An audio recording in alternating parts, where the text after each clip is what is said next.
Hello दोस्तों, जैसे आप सभी लोगों को पता होगा वैसे बुद्ध धम्म में मूर्ति पूजा का कोई स्थान नहीं है। लेकिन दुनिया में अगर सबसे ज्यादा किसी व्यक्ति का मूर्ति बनाया जाता या बेचा जाता, खरीदा जाता हो तो वो है तथागत बुद्ध की मूर्ति। क्योंकि ऐसा कहा जाता है कि दुनिया में सबसे ज्यादा अगर किसी का मूर्ति है, अगर उसका खरीदा और बिक्री होता होगा तो बुद्ध का मूर्ति है। क्योंकि बुद्ध की मूर्तियों को सभी धर्म के लोग शांति के प्रतीक के रूप में रखते हैं। और दूसरे नंबर पे आते हैं डॉक्टर बाबा साहब अम्बेडकर के मूर्ति। जैसे भारत में रहने वाले ज्यादातर बुद्धिस्ट लोग किसी प्रकार के ईश्वर परमेश्वर पर विश्वास नहीं करते और वैसे भी बुद्ध धम्म में मूर्ति पूजा का कोई स्थान नहीं है। लेकिन फिर भी यहाँ पर रहने वाले सभी बुद्धिस्ट या अम्बेडकराई लोग सबसे ज्यादा बुद्ध और बाबा साहब की मूर्तियाँ खरीदते हैं, क्योंकि इस बुद्ध की मूर्ति को शांति के प्रतीक मानते हैं और बाबा साहब की मूर्तियों को क्रांति के प्रतीक मानते हैं। तो इसलिए जब भी कभी यहाँ पर मेला लगता होगा तो वहां पर बुद्ध और बाबा साहब की मूर्तियों के साथ साथ बुद्ध और जो है धम्म अपने जो है साहित्य देखने को मिलता है।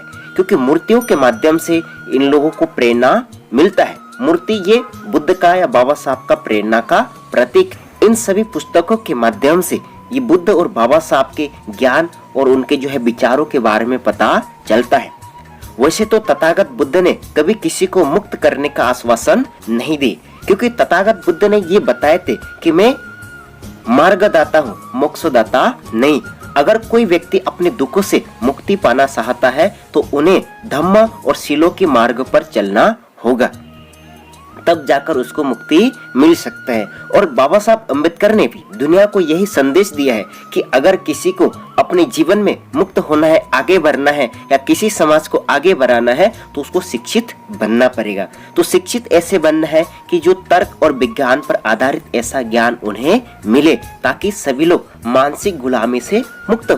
तथागत बुद्ध का भी ज्ञान वही है, बुद्ध धम्म संघ, बुद्ध के शरण, ज्ञान के शरण जाना, धम्म का आचरण करना और संघ का जो है अनुकरण करना। तो ऐसा देखा जाता है कि बुद्ध का धम्म में मूर्ति पूजा ना होते हुए भी सबसे ज्यादा बुद्ध की मूर्तियां पूरी दुनिया में बेचा जाता है, क्योंकि वो शांति के प्रतीक है और क्रांति के प्रतीक है। क्योंकि दुनिया में सबसे पहले अगर कोई क्रांतिकारी हुए वो है तथागत बुद्ध, क्योंकि उन्होंने बिना किसी का खून बहाए, बिना किसी का नुकसान पहुंचाए शांति लेकर आया और अन्याय, शोषण, अत्याचार के विरुद्ध बुद्ध ने क्रांति लाए। और उस क्रांति का बदलाव जो है पंचशीलों के माध्यम से समाज में बहुत सारे चीजें बदलाव लेकर आए। फिर दूसरा डॉक्टर बाबा साहब अम्बेडकर अपने ज्ञान और अपना जो है लगन और मेहनत के माध्यम से 5000 साल का छुआछूत जातिवाद का जो व्यवस्था या इतिहास है उनको उन्होंने 50-60 सालों में परिवर्तन कर दिए। उसका पीछे सिर्फ ज्ञान है। इसलिए बाबा साहब अम्बेडकर या तथागत बुद्ध उन्होंने ज्ञान को ज्यादा महत्व दी। तो इस बात को ध्यान में रखते हुए जब आप कभी भी दीक्षा भूमि आएंगे, यहाँ आजू बाजू फूलों के दुकान, प्रसाद के दुकान नहीं मिलेंगे। यहाँ पर बुद्ध बाबा साहब की मूर्ति और उनके साहित्य मिलेंगे।